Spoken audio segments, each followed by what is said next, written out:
Oui, il n'existe pas de distance entre vous et l'amour.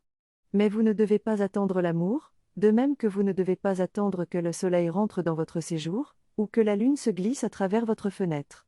Si vous voulez respirer à même la clarté du jour et ouvrir vos cellules au feu vivifiant qui descend du soleil en une infinité de cascades, vous devez vous avancer au-delà du seuil de votre porte et évoquer dans votre cœur la joie de rencontrer le soleil. Il en est ainsi de l'amour. Oui, l'amour est comme un soleil immanent, qui est présent tout autour de vous, et qui est encore présent tout au fond de votre cœur. Mais n'essayez pas d'ignorer l'amour immanent, pour ne chercher que l'amour secret qui attend au fond de votre cœur. Si vous ne vous ouvrez pas d'abord à l'amour immanent, l'amour secret ne recevra pas le baiser du soleil, et il ne pourra pas naître à la vie. Il demeurera une étincelle dont vous ne connaîtriez que les échos, peut-être parce qu'une voix amie vous en aura parlé. L'amour existe. Pas seulement l'amour comme sentiment et comme intelligence, mais bien aussi l'amour comme énergie. Oui, l'amour existe. Il est ce feu de vie qui insuffle à la chenille, l'énergie qui la transforme en papillon. Il est encore ce feu de vie qui transforme en un nouveau-né, ce qui n'était au départ que la rencontre improbable entre deux bouts de cellules invisibles à l'œil nu. Certes, la science rationnelle vous dira qu'il n'y a nulle part de feu de vie, et elle vous dira que tout est choc d'atomes et danse de molécules, et elle vous assurera que tout se tisse par des mariages de plus en plus généreux entre particules, atomes et molécules.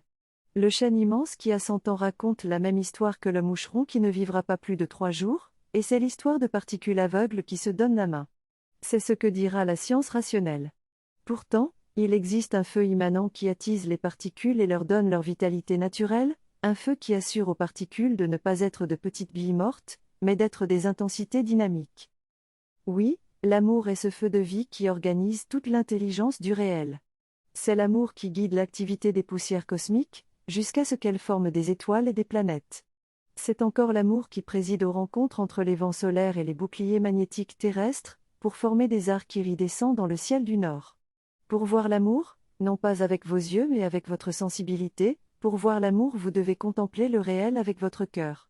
Vous verrez alors que c'est l'amour qui tient ensemble les cellules de votre corps, et qui orchestre les battements de votre cœur.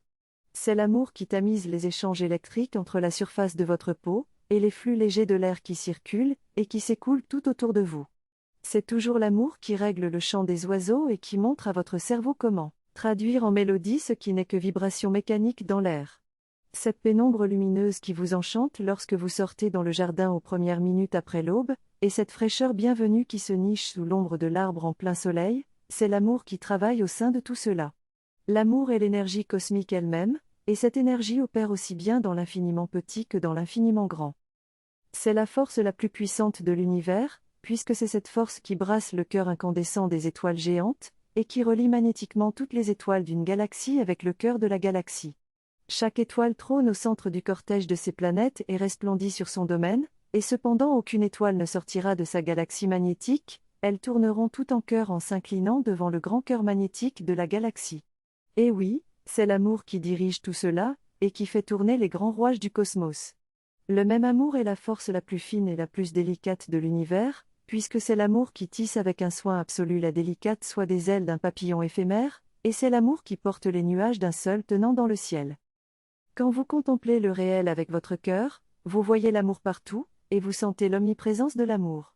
Vous le voyez dans la masse imposante des baobabs séculaires, dans la transparence cristalline des sources d'eau des collines, dans la solidité sans matière des arcs-en-ciel. Vous le voyez quand vous êtes témoin des premiers pas d'un jeune enfant, et vous le voyez encore quand vous entendez rire aux éclats un ancien qui a déjà vécu presque un siècle. Mais vous devez vraiment contempler le réel avec votre cœur, sans image et sans pensée, juste avec la sereine concentration d'un cœur qui regarde avec l'intention de pénétrer de ses rayons silencieux tout ce qu'il regarde et tout ce qu'il scrute, tout ce qu'il considère et tout ce qu'il envisage. Sans les avoir sous les yeux, vous pouvez contempler les étoiles. Et en les regardant sans vous arrêter à leur forme immédiate, vous pouvez contempler les fleurs ou les oiseaux. L'amour est là tout autour de vous, et c'est l'énergie cosmique qui rend tout possible, qui fait tourner l'univers et la nature, le cosmos et le réel. Au fur et à mesure que vous apprendrez à contempler le réel avec votre cœur, vous éveillerez progressivement le pouvoir de l'émerveillement dans votre cœur. Oui, vous éveillerez et vous ferez grandir le sentiment d'émerveillement dans votre cœur. Et ce sentiment, c'est l'amour lui-même. C'est la qualité intrinsèque de l'étincelle d'énergie cosmique qui anime votre cœur. C'est la résonance qui se produit et qui se renforce entre l'étincelle cosmique de votre cœur, et l'énergie cosmique du réel. Au fur et à mesure que vous deviendrez capable d'entrer en contemplation, vous deviendrez aussi capable d'entrer en émerveillement. Et vous découvrir, que le sentiment d'émerveillement, c'est aussi la gratitude, non pas la gratitude envers une personne ou envers un Dieu, mais la gratitude envers le fait pur d'exister et d'être vivant, la gratitude envers l'amour lui-même. Vous le saurez, l'amour a présidé à votre venue à l'existence, et l'amour vous accompagne à chaque instant de votre existence. Quand vous êtes occupé à faire travailler votre mental ou votre intellect, ou quand vous êtes perdu avec trop d'émotions ou trop de pensées, vous vous déconnectez de l'amour. C'est alors que vous pouvez éventuellement vous sentir malheureux à la faveur de quelques difficultés de santé, de quelques difficultés financières ou de quelques difficultés relationnelles. Certes, la vie sur Terre n'est pas toujours facile, et il existe des difficultés qui peuvent assombrir de beaucoup votre état intérieur. Mais souvenez-vous que l'amour n'est jamais loin, et que vous conservez intacte la capacité de contempler le réel avec votre cœur, à tout moment. Que vous soyez enfermé au fond d'une cellule de prison, ou que vous soyez cloué au fond d'un lit d'hôpital, cela ne va jamais représenter un réel obstacle pour votre capacité de contemplation avec le cœur. Que vous soyez en pleine crise dans votre relation la plus importante, ou en pleine crise dans vos affaires les plus importantes, vous devez savoir que votre capacité de contemplation avec le cœur est toujours là. Quand ça va bien, activez-la et prenez un moment pour communier avec l'amour. Et quand ça va mal, faites de même, activez-la et prenez un moment pour vous réconforter dans les bras de l'amour. Comprenez-le, vous vivez littéralement en immersion dans l'énergie cosmique de l'amour. Apprenez à contempler avec votre cœur.